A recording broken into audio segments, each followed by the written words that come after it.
দেশনেত্রী বেগম খালেদা জিয়া শুধু বাংলাদেশ নয়, সারা বিশ্বের মধ্যে তিনি গণতন্ত্রের একটি মডেল হিসেবে আজকে তিনি পরিচিত হয়েছেন।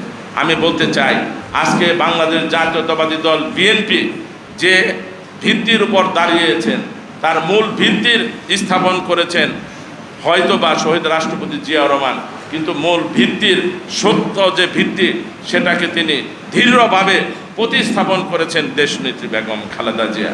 আমি বলতে চাই, দেশনেত্রী বেগম খালেদা জিয়ার 1991 থেকে 96 সালকে বাংলাদেশের শাসন ব্যবস্থাকে সর্বোচ্চ স্বর্ণযুগ বলা হয়, এবং ওই তৎকালীন সময়ে দেশনেত্রী বেগম খালেদা জিয়া যে পরিমাণ শিল্প কারখানা থেকে শুরু করে অর্থনীতির ভিত্তি মজবুত করেছেন, বাংলাদেশের শিক্ষা ব্যবস্থাকে তিনি যেভাবে দৃঢ়ভাবে দাঁড় করিয়েছেন, আমরা সেই নেত্রীর প্রতি শ্রদ্ধার সাথে স্মরণ করি এবং আল্লাহ যেন দেশনেত্রী বেগম খালেদা জিয়াকে বাংলাদেশের মানুষের জন্য যেভাবে কবুল করেছিলেন, তার ধারাবাহিকতায় আল্লাহ যেন তাকে জান্নাতুল ফেরদৌসের উচ্চ মাকাম দান করেন এবং তাকে জান্নাতুল ফেরদৌস নসিব করেন।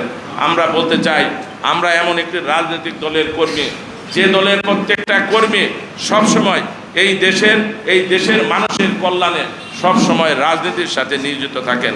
আজকে আমি ঢাকা জেলা পরিষদের প্রশাসক হয়েছি, আমি মনে করি এর সমস্ত উৎসর্গ দেশনেত্রী বেগম খালেদা জিয়াকে আমি করি। আমার নেত্রী আমাকে অত্যন্ত স্নেহ করতেন, ভালোবাসতেন। যখনই হাজিরার মধ্যে দেখতেন, প্রতিটা হাজিরার মধ্যে যখন আমি যেতাম, উনি একটাবারের জন্য হলো তাকে অন্তত মুখের দিকে তাকিয়ে একটু হাসি দিতেন। এই যে তার স্মৃতি, এটা আমার রাজনীতির জীবনের সবচেয়ে বড় আমার চাওয়া এবং পাওয়া। আমি বলতে চাই, আজকে আমি বাংলাদেশের প্রত্যেকটা মানুষ আজকে আমাকে ঢাকা জেলা পরিষদের প্রশাসক হিসেবে জানে, আমি ঢাকা জেলা যুবদলের সভাপতি হিসেবে জানে, যুবদল কেন্দ্রীয় নির্বাহী কমিটির সহসভাপতি জানে। আজকে আমার সমস্ত কৃতিত্ব আমি আমার দেশনেত্রী বেগম খালেদা জিয়ার জন্মবার্ষিকী থেকে আমি তাকে উৎসর্গ করলাম।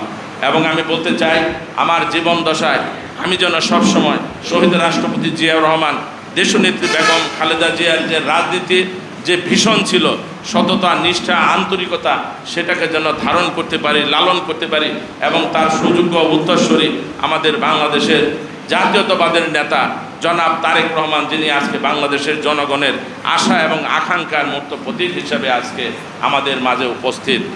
আমি বলতে চাই, তিনি কিভাবে বাংলাদেশকে তিনি সমস্ত পর্যায়ের, সমস্ত মতাদর্শের, সমস্ত শ্রেণী পেশার মানুষের নিয়ে চিন্তা করেন, সেটাকে আমরা ধারণ করতে পারি, লালন করতে পারি।